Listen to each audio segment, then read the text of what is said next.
3, 2.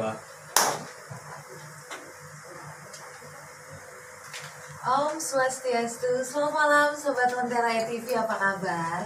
Wah, ini sungguh sangat spesial sekali malam hari ini. Ausia sudah berada di salah satu kediaman orang terkenal di Bali. Sungguh ini rasanya deg-degan loh, ini terasa berbeda narasumber kali ini ya. Karena memang saya ini kali pertama bertemu dengan sosok fenomenal yang sudah menjadi inspiratif dan juga sangat terkenal di Bali, disegani banyak orang dan berkarisma. Nah, ini adalah tayangan perdana untuk Jumat Time ya dari Lentera TV sendiri. Jadi bertemu dengan sosok fenomenal, berdialog, dan yang akan saya ajak ngobrol hari ini, malam hari ini tentunya itu adalah figur dari seseorang yang dulunya sempat menjadi sekjen salah satu ormas terkenal di Bali ya. Sudah pasti pada tahu namanya adalah Bapak Ketut Ismaya Putrajaya. Sesaat lagi kita akan ngobrol dengan beliau ya. Dan beliau sendiri ini sudah mendapatkan banyak sekali pengalaman yang luar biasa dalam hidupnya sudah pasti, dan sempat mendapatkan cobaan yang cukup berat juga, sampai akhirnya beliau harus ditahan di LP Kerobokan. Dan tidak hanya itu, support dari keluarga ini sungguh banyak berperan ya untuk beliau, sehingga beliau banyak sekali pengalaman dan juga cerita yang akan dibagi kepada Sobat Lentera TV malam hari ini.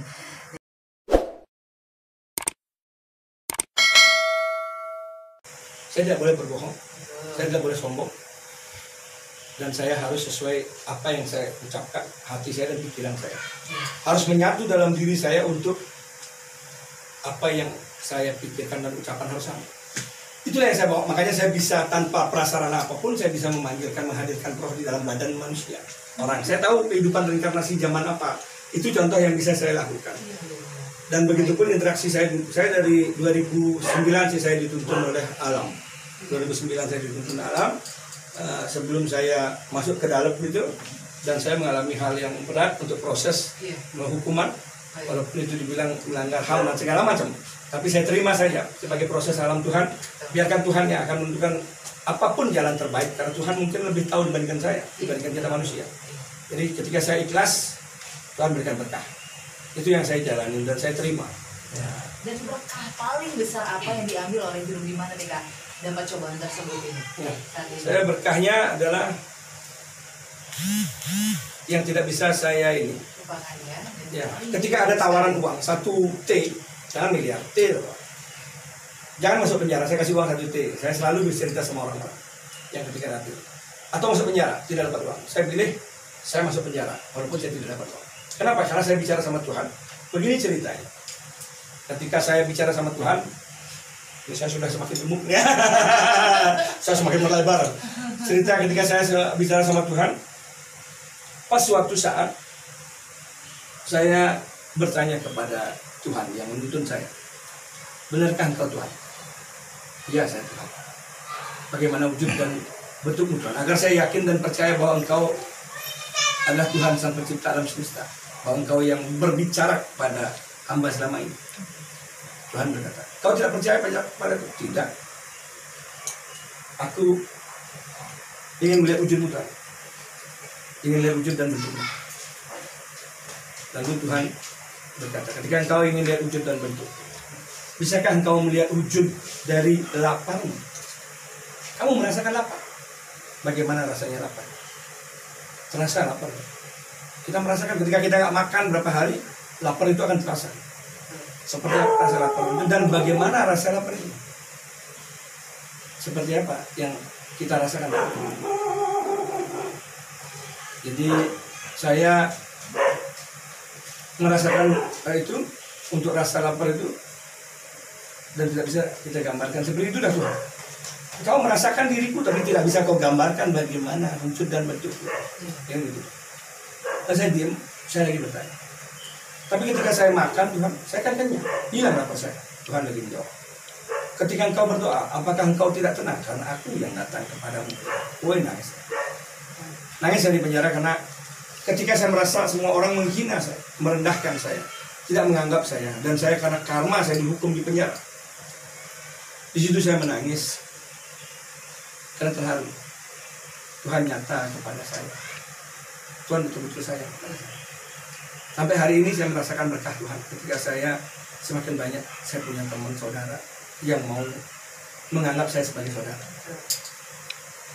Ketika saya menangis dalam diri saya, dan saya menangis orang diri karena saya penjara sendiri. Tuhan berkata, ketika kau bilang karena karmamu, kau tahu Yesus, bagaimana dia disalib dihukum. Apakah Yesus punya dosa? Apakah Yesus punya karma? Kenapa dia dipuja jutaan umat manusia sebagai Tuhannya agama Kristen seluruh dunia? Yesus nggak punya karma. Buktinya dia menjadi Tuhan yang dipuja jutaan umat manusia di seluruh dunia. Ketika engkau merasa rendah, kau bisa lihat sang Buddha. Dia berjalan kaki, tidak mempunyai apapun. Dia dihina sama orang-orang kaya. Dia bukan raja, tapi dia dipuja sebagai Tuhannya agama Buddha seluruh dunia. Orang Cina mengakui dia sebagai Tuhan. Begitupun dalam cerita kitab suci Weda, Bhagavad Gita cerita disebut awatara di dalam kitab suci Weda itu kan Krishna, seorang kusir Buddha, bukan Bima yang gagah perkasa dan bukan Arjuna yang hebatnya luar biasa, tapi hanya seorang kusir kuda. Ketika kita bilang kusir kuda itu sopir rendah gitu, tapi di mata cerita itu orang yang luar biasa. Begitupun Nabi Muhammad, bagaimana dia dulu orang biasa yang dicaci dan dihina, dari masuk ke dalam gua akhirnya mendapatkan pencerahan dari Tuhan yang menyebutkan dirinya Allah. Itu proses yang saya rasakan sampai saya tanya, kenapa kau pilih saya Tuhan?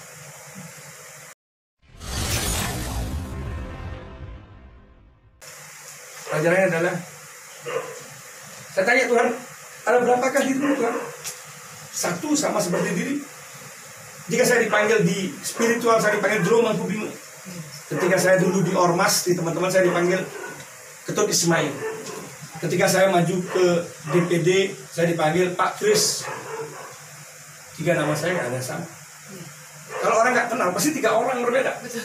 Ketika saya bicara politik, saya pasti bicara di Kris, saya berbicara politik. Ketika Ketut Ismail, mungkin saya bicara tentang organisasi. Ketika saya Dro Mangkubima, saya bicara tentang agama spiritual. Di mana menuntun, di situ nama saya di luar dikenal orang. Nah itu yang bisa saya sampaikan, soal anugerah yang luar biasa saya dapatkan di dalam penjara itu. Banyak orang mengatakan itu lembah kotor, tidak. Bagi saya itu adalah rumah Tuhan. Itu adalah rumah Tuhan. Kenapa? Karena di situ betul-betul kita mencari Tuhan. Di luar belum tentu kita akan tiap hari mencari Tuhan. Ketika di dalam penjara kita tiap hari bisa mencari Tuhan. Karena hanya kepadanya kita memohon dan meminta untuk suatu berkah. Itu yang bisa saya sampaikan. Luar biasa, Sobat Lentera TV ya. Saya sama merinding mendengar cerita dari beliau. Dan terakhir mungkin pesan-pesan untuk Sobat Lentera TV yang ingin menjadi sosok dan figur seperti Dro Bima gitu ya. Sangat disegani, punya ciri khas, punya yayasan, punya organisasi. Yayasan kan organisasi nggak punya. Yayasan ya sekarang ya. Perkumpulan yayasan. Perkumpulan yayasan. Saya tidak mau nanti saya keluar organisasi. Saya mau membuat organisasi itu bukan tipikal saya. Tetapi yayasan saya banyak orang akhirnya dibilang organisasi. Jangan berpikir negatif karena tidaklah sama saya dengan yang dulu. Iya. Yayasan dan untuk Tio Bakal dan juga Sobat Lentera TV yang menonton channel kita gitu, ingin menjadi beliau, ini harus seperti apa itu? Ya. Menjadi saya. Oh. Iya, gitu.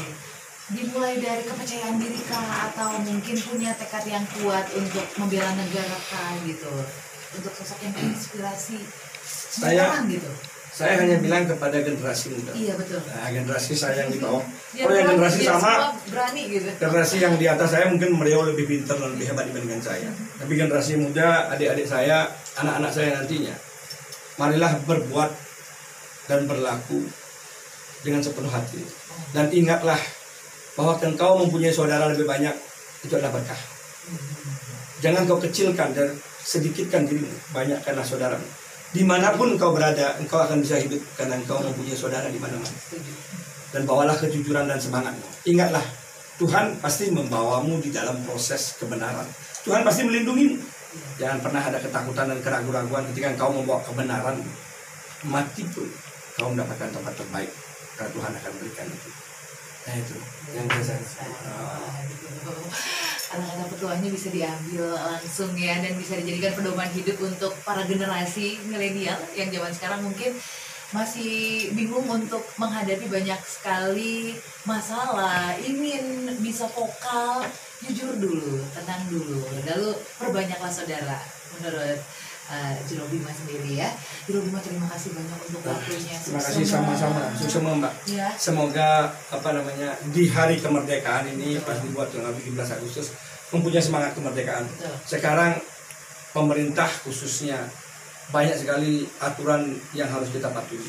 Undang-undang ITE itu sangat berbahaya sekali bagi generasi milenial yang tidak tahu tatanan cara berbicara. Mohon jangan mencaci dan menghujat di media, karena itu akan berbahaya. Bukan lagi ucapanmu, tapi ketikanmu yang sekarang berbahaya, akan memenjarakan gara-gara hanya ketikan. Itu yang bisa saya lakukan.